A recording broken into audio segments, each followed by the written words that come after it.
ਸਾਰੇ ਹੀ ਕਿਸਾਨ ਭਰਾਵਾਂ ਅਤੇ ਪਸ਼ੂ ਪਾਲਕ ਵੀਰਾਂ ਨੂੰ ਸਤਿ ਸ਼੍ਰੀ ਅਕਾਲ। ਜਿਹੜੀ ਅੱਜ ਦੀ ਮੇਰੀ ਵੀਡੀਓ ਬਣਾਉਣ ਦਾ ਮਕਸਦ ਆ ਜਾਂ ਮੇਰੀ ਵੀਡੀਓ ਦਾ ਅੱਜ ਦਾ ਟੌਪਿਕ ਆ ਉਹ ਹੈਗਾ ਪਸ਼ੂਆਂ ਦੀ, ਦੁਧਾਰੂ ਪਸ਼ੂਆਂ ਦੀ ਕਹਿ ਲਓ, ਗਾਵਾਂ ਮੱਝਾਂ ਦੀ ਕਹਿ ਲਓ ਜਾਂ ਮਵੇਸ਼ੀਆਂ ਦੀ ਕਹਿ ਲਓ, ਵੈਕਸੀਨੇਸ਼ਨ, ਉਹਨਾਂ ਦੀ ਵੈਕਸੀਨੇਸ਼ਨ ਸੰਬੰਧਿਤ ਆ। ਜਿਹੜੀ ਅੱਜ ਤੋਂ ਥੋੜ੍ਹੇ ਜਿਹੇ ਦਿਨਾਂ ਬਾਅਦ ਵੈਕਸੀਨ ਹੋਣ ਜਾ ਰਹੀ ਆ, ਗਲਘੋਟੂ ਦੀ ਵੈਕਸੀਨ, ਇਹ ਉਹਦੇ ਨਾਲ ਸੰਬੰਧਿਤ ਵੀਡੀਓ ਆ। ਪਹਿਲਾਂ ਆਪਾਂ ਜਿਹੜੀ ਹੈਗੀ ਆ ਉਹ ਗੱਲ ਕਰ ਲੈਂਦੇ ਆ ਵੀ ਗਲਘੋਟੂ ਬਿਮਾਰੀ ਹੈ ਕੀ। ਗਲਘੋਟੂ ਬਿਮਾਰੀ ਜਿਹੜੀ ਹੈਗੀ ਆ ਇਹ ਇੱਕ ਛੂਤ ਦੀ ਬਿਮਾਰੀ ਆ ਜਿਹੜੀ ਜ਼ਿਆਦਾਤਰ ਗਾਵਾਂ ਅਤੇ ਮੱਝਾਂ 'ਚ ਸਭ ਤੋਂ ਜ਼ਿਆਦਾ ਪਾਈ ਜਾਂਦੀ ਆ। ਇਹਨਾਂ ਦੇ ਵਿੱਚ ਮਤਲਬ ਸਭ ਤੋਂ ਜ਼ਿਆਦਾ ਹੋਣ ਦਾ ਖਤਰਾ ਰਹਿੰਦਾ ਗਾ। ਔਰ ਇਹ ਬਿਮਾਰੀ ਜਿਹੜੀ ਹੈਗੀ ਆ ਇਹ 90% ਜਿਹੜਾ ਹੈਗਾ ਇਹ ਮਾਰੂ ਰੋਗ ਆ। ਇਹਦਾ ਕੋਈ ਸਪੈਸੀਫਿਕ ਟ੍ਰੀਟਮੈਂਟ ਨਹੀਂ ਹੈ। ਔਰ ਜਿਹੜੀ ਇਹ ਬਿਮਾਰੀ ਦੇ ਲੱਛਣ ਨੇ, ਬਿਮਾਰੀ ਦੇ ਜਿਹੜੇ ਲੱਛਣ ਨੇ, ਮੈਂ ਜ਼ਿਆਦਾ ਬਰੀਫਲੀ ਤਾਂ ਨਹੀਂ ਜਾਊਂਗਾ ਕਿਉਂਕਿ ਵੀਡੀਓ ਜ਼ਿਆਦਾ ਲੰਬੀ ਹੋ ਜਾਏਗੀ। ਤੁਹਾਨੂੰ ਮੇਨ ਮੈਂ ਜਿਹੜੀ ਹੈਗੀ ਉਹ ਦੱਸ ਦਿੰਦਾ ਕਿ ਪਸ਼ੂ ਨੂੰ ਸਾਹ ਔਖਾ ਆਉਣ ਲੱਗ ਜਾਂਦਾ, ਪਸ਼ੂ ਦਾ ਸਾਹ ਫੁੱਲਣ ਲੱਗ ਜਾਂਦਾ, ਗਲ ਦੇ ਥੱਲੇ ਸੋਜ ਹੋ ਜਾਂਦੀ ਹੈ, ਜਿਹੜੀ ਉਹਦੀ ਸਾਹ ਵਾਲੀ ਨਲੀ ਆ ਉਹਦੇ ਵਿੱਚ ਸੋਜ ਹੋ ਜਾਂਦੀ ਆ ਔਰ ਸਾਹ ਲੈਣ ਵਿੱਚ ਤਕਲੀਫ ਹੋ ਜਾਂਦੀ ਹੈ। ਤਾਂ ਇਸ ਲਈ ਇਹਨੂੰ ਗਲਘੋਟੂ ਕਿਹਾ ਜਾਂਦਾ ਵੀ ਸਾਹ ਲੈਣ ਦੇ ਵਿੱਚ, ਜਿਵੇਂ ਆਪਣੇ ਗਲਘੋਟੂ ਕਹਿ ਦਿੰਦੇ ਆ ਵੀ ਗਲ ਘੁੱਟਿਆ ਜਾਂਦਾ, ਸਾਹ ਲੈਣ ਵਿੱਚ ਤਕਲੀਫ ਹੁੰਦੀ ਆ। ਔਰ ਪਸ਼ੂ ਦੀ ਜਿਹੜੀ ਡੈਥ ਹੈਗੀ ਉਹ 10 ਤੋਂ 12 ਘੰਟੇ, ਈਵਨ 24 ਘੰਟੇ ਬਾਅਦ ਜਿਹੜੀ ਡੈਥ ਹੋ ਜਾਂਦੀ ਆ। ਇਸ ਕਰਕੇ ਜਿਹੜਾ ਪਸ਼ੂ ਪਾਲਕ ਨੂੰ ਜਿਹੜਾ ਹੈਗਾ ਗਾ ਆਰਥਿਕ ਨੁਕਸਾਨ ਝੱਲਣਾ ਪੈਂਦਾ। ਇਸ ਕਰਕੇ ਪਸ਼ੂਆਂ ਨੂੰ ਜਿਹੜਾ ਹੈਗਾ ਗਾ ਅਪ੍ਰੈਲ ਅਤੇ ਮਈ ਮਹੀਨੇ ਦੇ ਵਿੱਚ ਜਿਹੜੀ ਹੈਗੀ ਗਲਘੋਟੂ ਬਿਮਾਰੀ ਦੀ ਵੈਕਸੀਨ ਕੀਤੀ ਜਾਂਦੀ ਹੈ। ਕਿਉਂਕਿ ਜਿਹੜੀ ਇਹ ਬਿਮਾਰੀ ਆ, ਇਹ ਬਿਮਾਰੀ ਜੁਲਾਈ, ਅਗਸਤ, ਸਤੰਬਰ 3 ਮਹੀਨਿਆਂ ਦੇ ਵਿੱਚ ਇਹ ਬਿਮਾਰੀ ਹੋਣ ਦਾ ਪਸ਼ੂਆਂ ਨੂੰ ਸਭ ਤੋਂ ਜ਼ਿਆਦਾ ਖਤਰਾ ਰਹਿੰਦਾ। ਜਾਂ ਪੰਜਾਬੀ ਦੇ ਵਿੱਚ ਕਹਿ ਲਓ ਸਾਉਣ ਭਾਦੋਂ ਦੇ ਵਿੱਚ, ਜਦੋਂ ਮੀਂਹਾਂ ਦਾ ਮੌਸਮ ਹੁੰਦਾ, ਬਰਸਾਤ ਦਾ ਮੌਸਮ ਹੁੰਦਾ, ਉਦੋਂ ਇਹ ਬਿਮਾਰੀ ਜਿਹੜੀ ਹੈਗੀ ਹੋਣ ਦਾ ਖਤਰਾ ਜ਼ਿਆਦਾ ਰਹਿੰਦਾ। ਇਸ ਲਈ ਇਸ ਬਿਮਾਰੀ ਦਾ ਜਿਹੜਾ ਹੈਗਾ ਵੈਕਸੀਨੇਸ਼ਨ ਪ੍ਰੋਗਰਾਮ ਉਹ ਅਪ੍ਰੈਲ ਮਈ ਮਹੀਨੇ ਦੇ ਵਿੱਚ ਚਲਾਇਆ ਜਾਂਦਾ।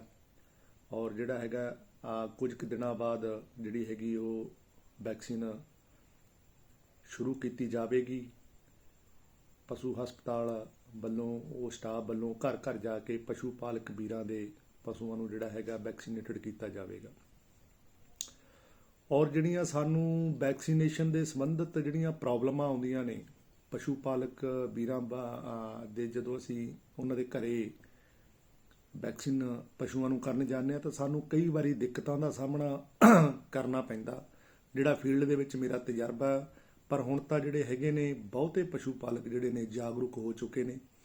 ਉਹ ਆਪਣੇ ਜਿਹੜੇ ਪਸ਼ੂਆਂ ਦੀ ਜਿਹੜੀ ਵੈਕਸੀਨੇਸ਼ਨ ਆ ਉਹ ਮਤਲਬ ਪ੍ਰੋਪਰ ਕਰਾਉਂਦੇ ਨੇ, ਸਹੀ ਤਰੀਕੇ ਨਾਲ ਕਰਾਉਂਦੇ ਨੇ। ਔਰ ਕਈ ਪਸ਼ੂ ਪਾਲਕ ਤਾਂ ਇੱਥੋਂ ਤੱਕ ਸਾਨੂੰ ਫੋਨ ਵੀ ਕਰਦੇ ਨੇ ਵੀ ਵੈਕਸੀਨੇਸ਼ਨ ਕਦੋਂ ਕਰਨੀ ਆ, ਗਲਘੋਟੂ ਦੀ ਵੈਕਸੀਨ ਕਦੋਂ ਕਰਨੀ ਆ, ਹੋਰ ਵੈਕਸੀਨਾਂ ਜਿਵੇਂ ਆਉਂਦੀਆਂ ਨੇ ਮੂੰਹ ਖੁਰਦੀ ਹੋਈ, ਹੋਰ ਇਹ ਵੈਕਸੀਨ ਤੁਸੀਂ ਕਦੋਂ ਕਰਨੀ ਆ। ਔਰ ਕਈ ਪਸ਼ੂ ਪਾਲਕਾਂ ਜਿਹੜੇ ਹੈਗੇ ਨੇ ਵੀਰ, ਛੋਟੇ ਪਸ਼ੂ ਪਾਲਕ ਨੇ ਜਿਵੇਂ, ਜਾਂ ਕਈ ਮਜ਼ਦੂਰ ਭਾਈਚਾਰੇ ਵਾਲੇ ਮੇਰੇ ਵੀਰ ਨੇ, ਉਹਨਾਂ ਜਿਹੜੇ ਪਸ਼ੂ ਪਾਲਕ ਨੇ ਉਹ ਸਾਨੂੰ ਨਾ ਕਈ ਵਾਰੀ ਉਹ ਦਿੱਕਤਾਂ ਦਾ ਸਾਹਮਣਾ ਕਰਨਾ ਪੈਂਦਾ। ਉਹ ਮੈਂ ਦਿੱਕਤਾਂ ਜਿਹੜੀਆਂ ਹੈਗੀਆਂ, ਪ੍ਰੋਬਲਮਾਂ, ਉਹ ਮੈਂ ਤੁਹਾਡੇ ਨਾਲ ਸ਼ੇਅਰ ਕਰਨੀਆਂ ਚਾਹੁੰਦਾ।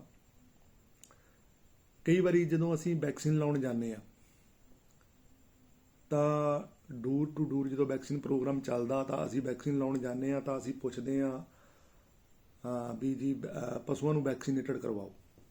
ਕਹਿੰਦੇ ਨੇ ਅਸੀਂ ਵੈਕਸੀਨ ਨਹੀਂ ਲਵਾਉਣੀ, ਆਓ ਜੀ, ਜੀ ਆਇਆਂ ਨੂੰ, ਬੈਠੋ ਜੀ, ਚਾਹ ਪਾਣੀ ਪੀਓ, ਪਰ ਅਸੀਂ ਵੈਕਸੀਨ ਨਹੀਂ ਕਰਵਾਉਣੀ। ਅਸੀਂ ਕਹਿੰਦੇ ਵੀ ਜੀ ਕਿਉਂ ਨਹੀਂ ਕਰਵਾਉਣੀ ਵੈਕਸੀਨ? ਨਾ, ਅਸੀਂ ਵੈਕਸੀਨ ਨਹੀਂ ਕਰਵਾਉਣੀ ਜੀ, ਅਸੀਂ ਵੈਕਸੀਨ ਲਵਾਉਣੀ ਨਹੀਂ। ਨਾ ਕੋਈ ਉਹ ਰੀਜ਼ਨ ਦੱਸਦੇ ਨੇ।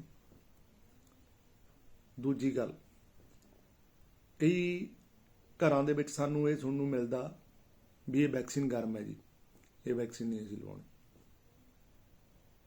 ਬਸ ਉਹਨਾਂ ਕੋਲ ਇੱਕੋ ਹੀ ਗੱਲ ਹੁੰਦੀ ਆ, ਇਹ ਵੈਕਸੀਨ ਗਰਮ ਹੈ ਜੀ, ਇਹ ਵੈਕਸੀਨ ਅਸੀਂ ਨਹੀਂ ਲਵਾਉਣੀ।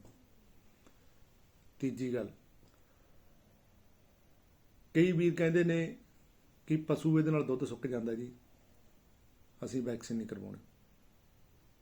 ਸਾਡੇ ਤਾਂ 2 ਹੀ ਪਸ਼ੂ ਨੇ, ਜਾਂ ਸਾਡੇ ਇੱਕੋ ਹੀ ਪਸ਼ੂ ਆ, ਇਹੀ ਦੁੱਧ ਦਿੰਦਾ, ਇਹ ਦੁੱਧ ਸੁੱਕ ਜੂਗਾ ਜੀ, ਅਸੀਂ ਵੈਕਸੀਨ ਨਹੀਂ ਲਵਾਉਣੀ। ਅਗਲੀ ਗੱਲ, ਕਈ ਵੀਰਾਂ ਤੋਂ ਸੁਣਨ ਨੂੰ ਜਿਹੜੇ ਸਾਨੂੰ ਨਾ ਕਰਦੇ ਨੇ ਵੈਕਸੀਨ ਲਵਾਉਣ ਤੋਂ, ਕਹਿੰਦੇ ਨੇ ਜੀ ਸਾਡਾ ਪਸ਼ੂ ਗੱਭਣ, ਅਸੀਂ ਇਹਦੇ ਵੈਕਸੀਨ ਨਹੀਂ ਲਵਾਉਣੀ। ਪੁੱਛਦੇ ਹਾਂ ਕਿਉਂ ਜੀ ਲਵਾਉਣੀ ਕਿਉਂ ਨਹੀਂ? ਇਹ ਬੱਚਾ ਸਿੱਟ ਜੂਗਾ ਜੀ, ਇਹ ਫਲ ਸਿੱਟ ਜੂਗਾ, ਇਹ ਅਬਾਰਟ ਹੋ ਜੂਗਾ, ਇਹ ਤੂ ਜੂਗਾ, ਇਹਦੇ ਅਸੀਂ ਵੈਕਸੀਨ ਨਹੀਂ ਲਵਾਉਣੀ। ਕਈ ਤਾਂ ਸਾਨੂੰ ਮਤਲਬ ਸਟਰੋਂਗਲੀ ਇਹ ਕਹਿੰਦੇ ਨੇ ਵੀ ਦੇਖੋ ਇੱਧਰਲੇ ਪਸ਼ੂਆਂ ਦੇ ਵੈਕਸੀਨ ਨਹੀਂ ਲਾਉਣੀ, ਉਹ ਜਿਹੜੇ ਫੰਡਰ ਪਸ਼ੂ ਆ, ਕੱਟੀਆਂ ਬੱਚੀਆਂ, ਉਹਨਾਂ ਦੇ ਲਾ ਦਿਓ, ਇਹ ਦੁੱਧ ਦਿੰਦੇ ਨੇ ਜਾਂ ਗੱਭਣ ਨੇ, ਇਹਨਾਂ ਦੇ ਵੈਕਸੀਨ ਨਹੀਂ ਲਾਉਣੀ। ਇਹ ਗੱਲਾਂ ਸਾਨੂੰ ਸੁਣਨ ਨੂੰ ਮਿਲਦੀਆਂ। ਹੁਣ ਕਈ ਵਾਰੀ ਸਾਨੂੰ ਇਹ ਵੀ ਦੇਖਣ ਨੂੰ ਮਿਲਦਾ ਵੀ ਵੈਕਸੀਨੇਸ਼ਨ ਜਦੋਂ ਸਾਨੂੰ ਇੱਕ ਘਰ ਨੇ ਜਵਾਬ ਦੇਤਾ, ਅਸੀਂ ਅਗਲੇ ਘਰੇ ਚਲੇ ਗਏ, ਤਾਂ ਉਹ ਘਰ ਵਾਲੇ ਉਹ ਪਿਛਲੇ ਘਰ ਨੂੰ ਪੁੱਛਦੇ ਨੇ ਵੀ ਤੁਸੀਂ ਵੈਕਸੀਨੇਸ਼ਨ ਕਰਵਾਈ ਆ? ਉਹ ਕਹਿੰਦੇ ਜੀ ਅਸੀਂ ਤਾਂ ਕਰਵਾਈ ਨਹੀਂ। ਉਹ ਸਾਨੂੰ ਵੀ ਹੱਥ ਮਾਰ ਦਿੰਦੇ ਨੇ ਵੀ ਅਸੀਂ ਨਹੀਂ ਕਰਵਾਉਣੀ ਜੀ ਵੈਕਸੀਨ, ਕਿਉਂਕਿ ਉਹਨਾਂ ਨੇ ਨਹੀਂ ਕਰਵਾਈ। ਉਹਨਾਂ ਨੂੰ ਵੈਕਸੀਨ ਬਾਰੇ ਕੋਈ ਨੌਲੇਜ ਨਹੀਂ ਹੁੰਦੀ, ਕੋਈ ਜਾਣਕਾਰੀ ਨਹੀਂ ਹੁੰਦੀ। ਬਸ ਉਹ ਪਿਛਲੇ ਘਰ ਨੇ ਕਹਿਤਾ ਤਾਂ ਉਹਨਾਂ ਨੇ, ਅਗਲੇ ਘਰ ਨੇ ਵੀ ਲਵਾਈ। ਉਹ ਗਾਹਾਂ ਗੱਲ ਵੱਧਦੀ ਸਾਰੀ ਗਲੀ ਜਿਹੜੀ ਹੈਗੀ ਆ, ਉਹ ਕਹਿੰਦੇ ਜੀ ਅਸੀਂ ਵੈਕਸੀਨ ਨਹੀਂ ਲਵਾਉਣੀ। ਚਲੋ ਹੁਣ ਆ ਜਾਂਦੀ ਹੈ ਜੀ ਗੱਲ, ਕਈ ਵਾਰੀ ਮਤਾਵਾਂ ਪੈਣਾ ਘਰੇ ਹੁੰਦੀਆਂ ਨੇ, ਔਰ ਜਿਹੜੇ ਪਸ਼ੂ ਪਾਲਕ ਵੀਰ ਨੇ ਜਾਂ ਫਾਰਮਰ ਨੇ, ਹੁਣ ਤੁਹਾਨੂੰ ਪਤਾ ਸੀਜ਼ਨ ਆ, ਤੂੜੀ ਦਾ ਸੀਜ਼ਨ ਚੱਲ ਰਿਹਾ, ਹਾੜੀ ਦਾ ਸੀਜ਼ਨ ਆ, ਔਰ ਮੱਕੀ ਦੀ ਜਿਹੜੀ ਬਿਜਾਈ ਆ ਬੜੀ ਜ਼ੋਰਾਂ ਸ਼ੋਰਾਂ ਨਾਲ ਚੱਲ ਰਹੀ ਹੈ। ਐਤਕੀ ਮੱਕੀ ਦੀ ਬਿਜਾਈ ਐਤਕੀ ਜ਼ਿਆਦਾ ਹੋਈ ਹੈ ਸਾਡੇ ਏਰੀਏ ਦੇ ਵਿੱਚ। ਪਸ਼ੂ ਪਾਲਕ ਵੀਰ ਸਾਡੇ ਜਿਹੜਾ ਹੈਗਾ ਸਾਈਲੇਜ ਦਾ ਜਿਹੜਾ ਹੈਗਾ ਜ਼ਿਆਦਾ ਐਤਕੀ, ਸ਼ਾਇਦ ਮੈਨੂੰ ਲੱਗਦਾ ਵੀ ਸਾਈਲੇਜ ਐਤਕੀ ਹਰ ਘਰ ਨੂੰ ਜਿਹੜਾ ਹੈਗਾ ਸਾਈਲੇਜ ਬਣੂਗਾ ਹਰ ਘਰ ਦੇ ਵਿੱਚ। ਔਰ ਉਹ ਜਦੋਂ ਅਸੀਂ ਜਾਂਦੇ ਹਾਂ ਤਾਂ ਉਹ ਮਤਾਵਾਂ ਭੈਣਾਂ ਕਹਿੰਦੀਆਂ ਨੇ ਜੀ ਘਰੇ ਹੈ ਨਹੀਂ ਕੋਈ, ਵੈਕਸੀਨ ਨਹੀਂ ਲਵਾਉਣੀ। ਅਸੀਂ ਕਹਿ ਦਿੰਦੇ ਜੀ ਅਸੀਂ ਵੈਕਸੀਨ ਲਾ ਦਿੰਦੇ ਹਾਂ, ਕੋਈ ਗੱਲ ਨਹੀਂ, ਕੋਈ ਜ਼ਿਆਦਾ ਮਿਹਨਤ ਨਹੀਂ ਕਰਨੀ ਪੈਂਦੀ, ਕੋਈ ਪਸ਼ੂ ਨੂੰ ਜ਼ਿਆਦਾ ਹੈਂਡਲ ਨਹੀਂ ਕਰਨਾ ਪੈਂਦਾ। ਅਸੀਂ ਸਾਡੇ ਨਾਲ ਸਟਾਫ ਹੁੰਦਾ, ਅਸੀਂ ਹੁੰਦੇ 3-4 ਜਾਣੇ ਹੁੰਦੇ ਹਾਂ, ਅਸੀਂ ਕਹਿੰਦੇ ਅਸੀਂ ਲਾ ਦਿੰਦੇ ਹਾਂ ਜੀ, ਕੋਈ ਗੱਲ ਨਹੀਂ। ਕਹਿੰਦੇ ਨਹੀਂ ਜੀ, ਜੇ ਪਸ਼ੂ ਕਿੱਲਾ ਪਟਾ ਗਿਆ ਤਾਂ ਕਿੱਲਾ ਕੌਣ ਗੱਡੂ? ਜੇ ਸੰਗਲ ਤੜਾ ਗਿਆ, ਸੰਗਲ ਕਿੱਥੋਂ ਲਿਆਵਾਂਗੇ? ਪਸ਼ੂ ਬਾਹਰ ਭੱਜ ਗਿਆ ਜੀ, ਮੋੜ ਕੇ ਕੌਣ ਲਿਆਊ? ਚਲ ਕੋਈ ਨਹੀਂ, 1-2 ਗੱਲਾਂ ਹੋ ਜਾਂਦੀਆਂ ਨੇ, ਕਈ ਵਾਰੀ ਪਸ਼ੂ ਘਬਰਾ ਜਾਂਦਾ, ਡਰ ਵੀ ਜਾਂਦਾ, ਪਰ ਫਿਰ ਸਾਨੂੰ ਉੱਥੋਂ ਜਿਹੜਾ ਹੈਗਾ ਬਿਨਾਂ ਵੈਕਸੀਨੇਟਡ ਕਰੇ ਪਸ਼ੂ ਨੂੰ ਮੁੜਨਾ ਪੈਂਦਾ ਪਸ਼ੂਆਂ ਨੂੰ। ਔਰ ਬਾਅਦ ਦੇ ਵਿੱਚ ਜਿਹੜਾ ਹੈਗਾ ਸਾਡਾ ਜਿਹੜਾ ਹੈਗਾ ਟਾਈਮ ਨਹੀਂ ਲੱਗਦਾ, ਜਾਂ ਅਸੀਂ ਭੁੱਲ ਜਾਂਦੇ ਹਾਂ। ਤਾਂ ਇਸ ਤਰ੍ਹਾਂ ਜਿਹੜੇ ਹੈਗੇ ਨੇ ਪਸ਼ੂ ਬਿਨਾਂ ਵੈਕਸੀਨੇਟਡ ਹੋਏ ਤੋਂ ਰਹਿ ਜਾਂਦੇ ਨੇ। ਔਰ ਜਿਹੜੀ ਗੱਲ ਹੈਗੀ ਵੀ ਪਸ਼ੂ ਇਹ ਵੈਕਸੀਨ ਜੀ ਗਰਮ ਹੁੰਦੀ ਆ, ਇਹ ਕੋਰਾ ਕੱਲਾ ਉਹਨਾਂ ਦੇ ਜਿਹੜਾ ਹੈਗਾ ਦਿਮਾਗ ਦੀ, ਉਹਨਾਂ ਦੀ ਉਪਜ ਆ ਉਹਨਾਂ ਦੀ ਜਿਹੜੀ ਹੈਗੀ ਆ, ਇਹ ਗਲਤ ਧਾਰਨਾ, ਕੋਈ ਵੈਕਸੀਨ ਕੋਈ ਗਰਮ ਨਹੀਂ ਹੁੰਦੀ, ਨਾ ਹੀ ਕੋਈ ਵੈਕਸੀਨ ਠੰਡੀ ਹੁੰਦੀ ਹੈ। ਇਹ ਬੰਦੋਜ ਕਿ ਉਹਨਾਂ ਨੂੰ ਰੱਖਣ ਵਾਸਤੇ ਇੱਕ ਟੈਂਪਰੇਚਰ ਹੁੰਦਾ ਜਿਹਤੇ ਉਹ ਵੈਕਸੀਨ ਰੱਖੀ ਜਾਂਦੀ ਆ, ਉਹਨੂੰ ਮੇਨਟੇਨ ਰੱਖਣ ਵਾਸਤੇ ਉਹ ਜਿੰਨਾ ਟੈਂਪਰੇਚਰ ਚਾਹੀਦਾ ਉਹਨੇ ਟੈਂਪਰੇਚਰ 'ਤੇ ਰੱਖੀ ਜਾਂਦੀ ਆ। ਪਰ ਵੈਕਸੀਨ, ਕੋਈ ਵੀ ਵੈਕਸੀਨ ਗਰਮ ਜਾਂ ਠੰਡੀ ਨਹੀਂ ਹੁੰਦੀ। ਇਹ ਮੈਂ ਪਸ਼ੂ ਪਾਲਕ ਵੀਰਾਂ ਨੂੰ ਦੱਸਣਾ ਚਾਹੁੰਦਾ ਕਿ ਕੋਈ ਵੀ ਵੈਕਸੀਨ ਗਰਮ ਜਾਂ ਠੰਡੀ ਨਹੀਂ ਹੁੰਦੀ, ਇਹ ਆਪਦੇ ਮਨ 'ਚੋਂ ਧਾਰਨਾ ਕੱਢ ਦੇਣ। ਦੂਜੀ ਗੱਲ ਇਹ ਹੈ ਜੀ, ਕਹਿੰਦੇ ਵੀ ਪਸ਼ੂ ਜਿਹੜਾ ਹੈਗਾ ਦੁੱਧ ਘਟ ਜਾਂਦਾ ਵੈਕਸੀਨ ਲਵਾਉਣ ਨਾਲ। ਦੇਖੋ ਜੀ, ਜਿਹੜਾ ਗਲਘੋਟੂ ਦੀ ਵੈਕਸੀਨ ਆ ਉਹ ਦੁੱਧ ਤੇ ਕੋਈ ਬਹੁਤਾ ਅਸਰ ਨਹੀਂ ਪਾਉਂਦੀ, ਉਹਦੇ ਨਾਲ ਪਸ਼ੂ ਕੋਈ ਦੁੱਧ ਬਹੁਤਾ ਨਹੀਂ ਘਟਦਾ। ਹੋ ਸਕਦਾ ਹੈ ਵੀ ਤੁਸੀਂ 250 ml ਜਾਂ ਅੱਧਾ ਕਿਲੋ, ਪਾਈਆ ਜਾਂ ਅੱਧਾ ਕਿਲੋ ਦੁੱਧ ਦਾ ਫਰਕ ਪੈ ਸਕਦਾ। ਈਵਨ ਦੋਜ ਨਹੀਂ, ਸਾਡੇ ਕੋਲੇ ਜਿਹੜੇ ਵੈਕਸੀਨ ਲਵਾਉਂਦੇ ਨੇ ਕਦੇ ਕਿਸੇ ਦੀ ਕੋਈ ਸ਼ਿਕਾਇਤ ਨਹੀਂ ਆਈ। ਉਹ ਜਿਹੜਾ ਹੈਗਾ ਗਾ 1-2 ਦਿਨਾਂ ਦੇ ਵਿੱਚ ਜਾਂ 2 ਜਾਂ 3 ਦਿਨਾਂ ਦੇ ਵਿੱਚ ਉਹ ਦੁੱਧ ਪੂਰਾ ਕਰ ਜਾਂਦਾ, ਉਹ ਪੀਕ ਲੈਵਲ ਤੇ ਆਪਣਾ ਦੁੱਧ ਜਿਵੇਂ ਪਹਿਲਾਂ ਦਿੰਦਾ ਸੀਗਾ ਉਹ ਦੁੱਧ ਤੇ ਆ ਜਾਂਦਾ। ਵੈਕਸੀਨ ਜਿਹੜੀ ਹੈਗੀ ਆ ਉਹ ਦੁੱਧ ਤੇ ਕੋਈ ਅਸਰ ਨਹੀਂ ਪਾਉਂਦੀ। ਪਸ਼ੂ ਦੇ ਲੈਕਟੇਸ਼ਨ ਤੇ ਕੋਈ ਅਸਰ ਨਹੀਂ ਉਹਦਾ। ਫਿਰ ਜੀ ਕਹਿੰਦੇ ਨੇ ਵੀ ਗੱਭਣ ਪਸ਼ੂ ਆ, ਉਹ ਗੱਭਣ ਪਸ਼ੂ ਜੀ ਅਬੋਰਟ ਹੋ ਜਾਂਦਾ, ਫਲ ਸਿੱਟ ਜਾਂਦਾ, ਜਿਹਨੂੰ ਪੰਜਾਬੀ ਦੇ ਵਿੱਚ ਕਹਿੰਦੇ ਬੱਚਾ ਸਿੱਟ ਜਾਂਦਾ, ਫਲ ਸਿੱਟ ਜਾਂਦਾ। ਇਹ ਵੀ ਇੱਕ ਗਲਤ ਧਾਰਨਾ, ਇੱਕ ਗਲਤ ਮਿੱਥ ਆ। ਇਹ ਵੈਕਸੀਨ ਦਾ ਗੱਭਣ ਪਸ਼ੂਆਂ ਦੇ ਉੱਤੇ ਕੋਈ ਵੀ ਸਾਈਡ ਇਫੈਕਟ ਨਹੀਂ ਹੈ, ਕੋਈ ਵੀ ਉਹਦੇ ਬੱਚੇ ਤੇ ਕੋਈ ਗੱਭਣ ਪਸ਼ੂ ਦੇ ਅਸਰ ਨਹੀਂ ਪੈਂਦਾ। ਜੇ ਮੈਂ ਫਾਈਨਲ ਗੱਲ ਕਹਾਂ ਤਾਂ ਜਿਹੜੀ ਗਲਘੋਟੂ ਦੀ ਵੈਕਸੀਨ ਹੈ, ਪਸ਼ੂ ਦੇ ਉੱਤੇ ਚਾਹੇ ਉਹ ਗੱਭਣ ਹੈ, ਚਾਹੇ ਉਹ ਖਾਲੀ ਹੈ, ਚਾਹੇ ਉਹ ਲੈਕਟਿੰਗ ਐਨੀਮਲ ਹੈ, ਜਿਲਡਿੰਗ ਐਨੀਮਲ ਹੈ, ਹੈਵੀ ਜਿਲਡਿੰਗ ਐਨੀਮਲ ਆ, ਜ਼ਿਆਦਾ ਦੁੱਧ ਦੇਣ ਵਾਲਾ ਪਸ਼ੂ ਆ, ਇਹ ਵੈਕਸੀਨ ਦਾ 1% ਵੀ ਆਪਣੇ ਪਸ਼ੂ ਦੇ ਉੱਤੇ ਕੋਈ ਵੀ ਗਲਤ ਅਸਰ ਨਹੀਂ ਹੈ।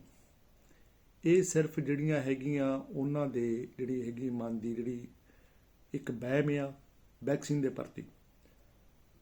ਔਰ ਜਿਹੜੇ ਮੈਂ ਉਹਨਾਂ ਪਸ਼ੂ ਪਾਲਕ ਵੀਰਾਂ ਨੂੰ ਬੇਨਤੀ ਕਰਨਾ ਚਾਹੁੰਦਾ ਗਾ, ਜਿਹੜੇ ਪਸ਼ੂ ਪਾਲਕ ਜਾਗਰੂਕ ਨੇ, ਵੈਕਸੀਨ ਪ੍ਰੋਪਰ ਲਵਾਉਂਦੇ ਨੇ, ਉਹਨਾਂ ਮੈਂ ਪਸ਼ੂ ਪਾਲਕ ਵੀਰਾਂ ਨੂੰ ਬੇਨਤੀ ਕਰਨਾ ਚਾਹੁੰਦਾ ਕਿ ਜਿਹੜੇ ਪਸ਼ੂ ਪਾਲਕ ਵੀਰ ਵੈਕਸੀਨ ਲਵਾਉਣ ਤੋਂ ਡਰਦੇ ਨੇ ਜਾਂ ਜਿਨ੍ਹਾਂ ਦੇ ਵਿੱਚ ਮਨ ਦੇ ਵਿੱਚ ਵਹਿਮ ਹੈ, ਉਹ ਪਸ਼ੂ ਪਾਲਕ ਵੀਰ ਜਿਹੜੇ ਵੈਕਸੀਨ ਲਵਾਉਂਦੇ ਨੇ ਉਹ ਉਹਨਾਂ ਨੂੰ ਜਾਗਰੂਕ ਕਰਨ, ਉਹਨਾਂ ਨੂੰ ਦੱਸਣ ਕਿ ਅਸੀਂ ਵੈਕਸੀਨ ਲਵਾਉਣੇ ਆ ਪ੍ਰੋਪਰ ਪਸ਼ੂਆਂ ਨੂੰ, ਸਾਡੇ ਪਸ਼ੂਆਂ ਨੂੰ ਕੋਈ ਸਾਈਡ ਇਫੈਕਟ ਨਹੀਂ ਹੈ, ਸਾਡੇ ਪਸ਼ੂਆਂ 'ਤੇ ਕਿਸੇ ਵੀ ਪ੍ਰਕਾਰ ਦਾ ਕੋਈ ਗਲਤ ਅਸਰ ਨਹੀਂ ਹੈ। ਬਲਕਿ ਹੁਣ ਬਹੁਤੇ ਜਿਹੜੇ ਫਾਰਮਰ ਨੇ, ਪਸ਼ੂ ਪਾਲਕ ਵੀਰ ਨੇ, ਉਹ ਬਹੁਤੇ ਜਾਗਰੂਕ ਨੇ। ਕੁਛ ਕੁ 10% ਘਰ ਪਿੰਡ ਦੇ ਵਿੱਚ ਕੋਈ ਇਹੋ ਜਿਹੇ ਹੁੰਦੇ ਨੇ ਜਿਹੜੇ ਕਿ ਇਹੋ ਜਿਹੇ ਬਹਾਨੇ ਲਾਉਂਦੇ ਨੇ, ਕਿਉਂਕਿ ਜਿਹੜੀ ਇਹ ਬਿਮਾਰੀ ਆ, ਇਹ ਬਿਮਾਰੀ ਜਿਹੜਾ ਹੈਗਾ ਜਦੋਂ ਪਸ਼ੂ ਨੂੰ ਆ ਜਾਂਦੀ ਆ ਤਾਂ ਉਹਦੇ ਬਾਅਦ ਇਹ ਬਿਮਾਰੀ ਦਾ ਕੋਈ ਹੱਲ ਨਹੀਂ ਆ। ਪਸ਼ੂ ਪਾਲਕ ਵੀਰ ਨੂੰ ਆਰਥਿਕ ਨੁਕਸਾਨ ਝੱਲਣਾ ਪੈਂਦਾ, ਕਿਉਂਕਿ ਪਸ਼ੂ ਅੱਜ ਕੱਲ੍ਹ ਮਹਿੰਗੇ ਬਹੁਤ ਨੇ। ਔਰ ਕਈ ਜਿਹੜੇ ਪਸ਼ੂ ਪਾਲਕ ਵੀਰ ਆ ਉਹਨਾਂ ਦਾ ਜਿਹੜਾ ਗੁਜ਼ਾਰਾ ਉਹ ਦੁੱਧ ਤੋਂ ਚੱਲਦਾ। ਇਸ ਕਰਕੇ ਜਿਹੜੇ ਪਸ਼ੂ ਪਾਲਕ ਵੀਰਾਂ ਨੂੰ ਮੇਰੀ ਬੇਨਤੀ ਆ ਕਿ ਜਿਹੜੀ ਵੈਕਸੀਨ ਹੈ ਗਲਘੋਟੂ ਦੀ, ਉਹ ਆਪਦੇ ਸਾਰੇ ਪਸ਼ੂਆਂ ਨੂੰ ਵੈਕਸੀਨੇਟਡ ਕਰਵਾਉਣ ਔਰ ਸਾਨੂੰ ਪੂਰਾ ਸਹਿਯੋਗ ਦੇਣ ਵੈਕਸੀਨ ਕਰਨ ਦੇ ਵਿੱਚ। ਔਰ ਜਿਹੜਾ ਹੈਗਾ ਅਸੀਂ ਵੈਸੇ ਅਨਾਉਂਸਮੈਂਟ ਵੀ ਇੱਕ ਦਿਨ ਪਹਿਲਾਂ ਗੁਰਦੁਆਰਾ ਸਾਹਿਬ ਦੇ ਵਿੱਚ ਕਰਵਾਵਾਂਗੇ ਵੀ ਫਲਾਣੇ ਦਿਨ ਜਿਹੜੀ ਹੈਗੀ ਆ ਵੈਕਸੀਨ ਲੱਗਣੀ ਆ। ਇਸ ਕਰਕੇ ਮੇਰੀ ਪਸ਼ੂ ਪਾਲਕ ਵੀਰਾਂ ਨੂੰ ਇਹੀ ਬੇਨਤੀ ਆ, ਬਹੁਤੇ ਪਸ਼ੂ ਪਾਲਕ ਵੀਰ ਆ ਜਿਹੜੇ ਉਹ ਸਾਡੀ ਜਿਹੜੀ ਹੈਗੀ ਆ ਵੈਕਸੀਨ ਦਾ ਜਿਹੜਾ ਹੈਗਾ ਪੂਰਾ ਜਿਹੜਾ ਹੈਗਾ ਸਾਨੂੰ ਪੂਰਾ ਸਹਿਯੋਗ ਦਿੰਦੇ ਆ। ਮੈਂ ਸਾਰੇ ਪਸ਼ੂ ਪਾਲਕ ਵੀਰਾਂ ਦੀ ਗੱਲ ਨਹੀਂ ਕਰਦਾ, ਕੁਝ ਕੁ ਪਸ਼ੂ ਪਾਲਕ ਵੀਰ ਇਹੋ ਜਿਹੇ ਨੇ ਜਿਨ੍ਹਾਂ ਦੇ ਉਹਨਾਂ ਦੇ ਵੀ ਮਨ ਦੇ ਵਿੱਚ ਸਿਰਫ ਵਹਿਮ ਹੈ, ਸਿਰਫ ਵਹਿਮ ਹੈ ਉਹਨਾਂ ਦੇ ਮਨ ਦੇ ਵਿੱਚ। ਔਰ ਮੈਂ ਉਹਨਾਂ ਨੂੰ ਫੇਰ ਬੇਨਤੀ ਕਰਨਾ ਚਾਹਾਂਗਾ ਕਿ ਉਹ ਆਪਣੇ ਪਸ਼ੂਆਂ ਨੂੰ ਪ੍ਰੋਪਰ ਜਿਹੜੀ ਹੈਗੀ ਆ ਉਹ ਵੈਕਸੀਨ ਕਰਾਉਣ। ਤੇ ਜਿਹੜੀ ਇਹ ਗਲਘੋਟੂ ਦੀ ਬਿਮਾਰੀ ਹੈ, ਗਲਘੋਟੂ ਦੀ ਬਿਮਾਰੀ ਤੋਂ ਜਿਹੜਾ ਹੈਗਾ ਪਸ਼ੂਆਂ ਨੂੰ ਨਿਜਾਤ ਪਾਉਣ, ਕਿਉਂਕਿ ਇਹ ਇੱਕ ਵਾਰੀ ਵੈਕਸੀਨ ਲੱਗਣ ਤੋਂ ਬਾਅਦ 1 ਸਾਲ ਜਿਹੜਾ ਹੈਗਾ ਪਸ਼ੂ ਇਸ ਰੋਗ ਤੋਂ ਮੁਕਤ ਰਹਿੰਦਾ ਹੈ, ਗਲਘੋਟੂ ਤੋਂ। 1 ਸਾਲ ਉਹਦਾ, ਇਹ 1 ਸਾਲ ਬਾਅਦ ਫਿਰ ਦੁਬਾਰੇ ਲੱਗਦੀ ਆ। 1 ਸਾਲ ਪਸ਼ੂ ਦੀ ਜਿਹੜੀ ਇਮਿਊਨਿਟੀ ਉਹ ਪਸ਼ੂ ਦੇ ਅੰਦਰ ਰਹਿੰਦੀ ਆ। ਇਸ ਕਰਕੇ ਮੇਰੀ ਪਸ਼ੂ ਪਾਲਕ ਵੀਰਾਂ ਨੂੰ ਬੇਨਤੀ ਹੈ ਕਿ ਆਪਦੇ ਪਸ਼ੂ ਧਨ ਨੂੰ ਬਚਾਉਣ ਲਈ ਜਿਹੜਾ ਹੈਗਾ ਗਾ ਉਹ ਗਲਘੋਟੂ ਦੀ ਵੈਕਸੀਨੇਸ਼ਨ ਆਪਣੇ ਪਸ਼ੂਆਂ ਨੂੰ ਪ੍ਰੋਪਰ ਕਰਵਾਉਣ। ਹੋਰ ਵੀ ਇਵਨ ਵੈਕਸੀਨਾਂ ਸਮੇਂ-ਸਮੇਂ 'ਤੇ ਲੱਗਦੀਆਂ ਨੇ। ਇਸ ਕਰਕੇ ਮੇਰੀ ਬੇਨਤੀ ਆ। ਔਰ ਇੱਕ ਬੇਨਤੀ ਹੋਰ ਹੈ ਵੀ ਜਿਹੜੇ ਪਸ਼ੂ ਪਾਲਕ ਵੀਰਾਂ ਦੇ ਕਈਆਂ ਦੇ ਘਰ ਰਹਿ ਜਾਂਦੇ ਨੇ, ਚਲੋ ਕਈ ਵਾਰੀ ਘਰੇ ਕੋਈ ਨਹੀਂ ਹੁੰਦਾ ਜਾਂ ਕਈ ਵਾਰੀ ਕੋਈ ਪ੍ਰੋਬਲਮ ਸਾਨੂੰ ਵੀ ਪਤਾ, ਕਈ ਵਾਰੀ ਕੋਈ ਘਰ ਛੁੱਟ ਜਾਂਦਾ, ਕੋਈ ਘਰ ਰਹਿ ਜਾਂਦਾ। ਕਈ ਵੀਰ ਜਿਹੜੇ ਹੈਗੇ ਖੇਤਾਂ ਦੇ ਵਿੱਚ ਕਈਆਂ ਦੇ ਘਰ ਨੇ, ਕਈ ਵੀਰ ਰਹਿ ਜਾਂਦੇ ਨੇ।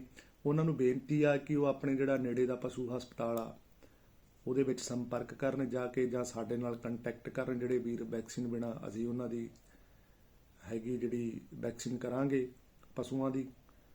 ਔਰ ਵੀਰਾਂ ਨੂੰ ਬੇਨਤੀ ਹੈ ਕਿ ਸਾਡੇ ਨਾਲ ਆ ਕੇ ਪਸ਼ੂ ਹਸਪਤਾਲ ਦੇ ਵਿੱਚ ਆ ਕੇ ਸਾਡੇ ਨਾਲ ਕੰਟੈਕਟ ਕਰਨ। ਔਰ ਸਾਡਾ ਵੀ ਟੀਚਾ ਹੈਗਾ ਵੀ ਕੋਈ ਪਸ਼ੂ ਵੈਕਸੀਨੇਸ਼ਨ ਤੋਂ ਬਿਨਾਂ ਰਹਿ ਨਾ ਜਾਵੇ, ਕਿਉਂਕਿ ਅੱਜ ਕੱਲ੍ਹ ਜਿਹੜਾ ਪਸ਼ੂ ਪਾਲਣ ਧੰਦਾ ਉਹ ਕਿਸਾਨ ਭਰਾਵਾਂ ਦੀ, ਪਸ਼ੂ ਪਾਲਕ ਵੀਰਾਂ ਦੀ ਇੱਕ ਆਮਦਨੀ ਦਾ ਸਾਧਨ ਜਿਹੜਾ ਹੈਗਾ ਉਹ ਬਣਿਆ ਹੋਇਆ। ਉਹਦੇ ਨਾਲ ਆਪਦਾ ਉਹ ਜਿਹੜਾ ਹੈਗਾ ਗੁਜ਼ਾਰਾ ਕਰਦੇ ਨੇ। ਔਰ ਮੈਂ ਜਿਹੜਾ ਹੈਗਾ ਗਾ ਬਹੁਤਾ ਕੁਛ ਨਾ ਕਹਿੰਦਾ ਹੋਇਆ ਇੱਥੇ ਹੀ ਵੀਡੀਓ ਸਮਾਪਤ ਕਰਦਾ। ਧੰਨਵਾਦ।